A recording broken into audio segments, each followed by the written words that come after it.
اینجا منفی 11 این ساختمونه.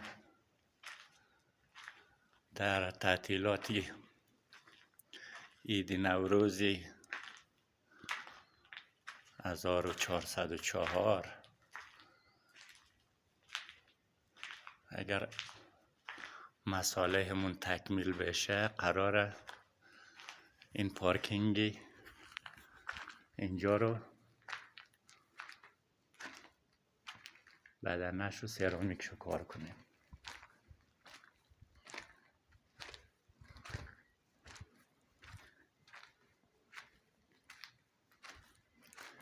از همکفی خیابون 11 طبق پایین تریم الان که این 11 طبق 10 طبقش به نظرم که پارکینگه.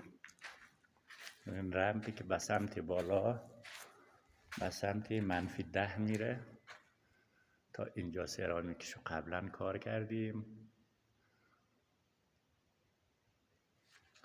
الان اگر آماده بشه قراره که تو این تعطیلات سرامیک اینجا رو کار کنیم اگر زندگی باقی بود. امروز هم 25/12/1403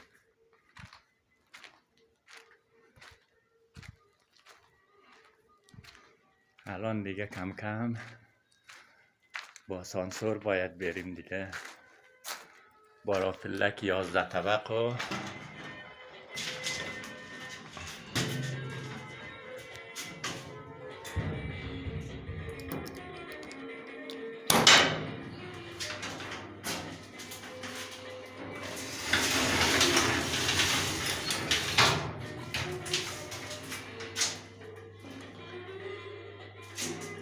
الان منفی 11 هستیم. میرم طبقه همکف، نه طبقه اول.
اینجا هم طبقه اول.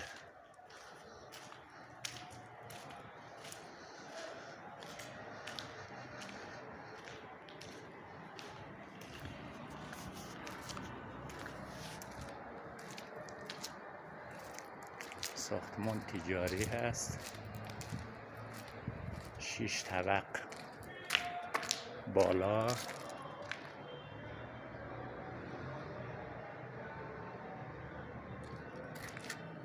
که هر سقفش بیشتر از 4 متر، از 4 تا 6 متر.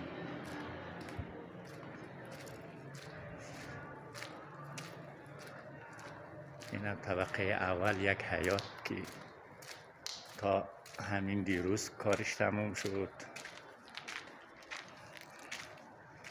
اینجا رو داشتیم کار میکردیم که هنوز داربستش هم جمع نشده.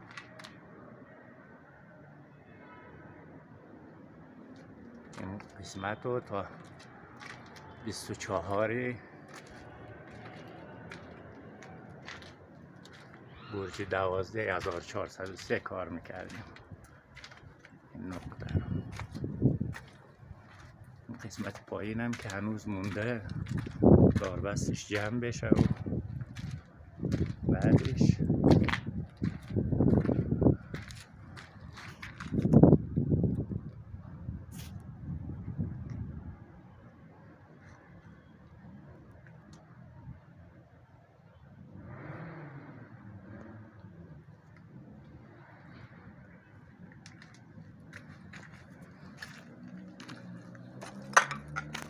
البته پشت این دیوار از این طبقه اول تا کف خیابون 2 طبق اینجاها رو هم کار کردیم و این حیاتش مونده، هنو آماده نیست. انشالله مصالحش رو بیارن اینجاها رو بعد از عید شاید کار کنیم، چون تو تعطیلات عید همه تعطیلن. باید بریم پایین منفی ها کار کنیم که زیاد سر صدا برای همسایه های اینا نداشته باشه. بعد از عید که تعطیلات تموم شد، بعد از 13 بدر یا بعد از عید فطر انشالله میایم این قسمت حیات رو انجام بدیم اگر زندگی باقی بود. موفق مؤید باشید دوستان. خدا نگهدار.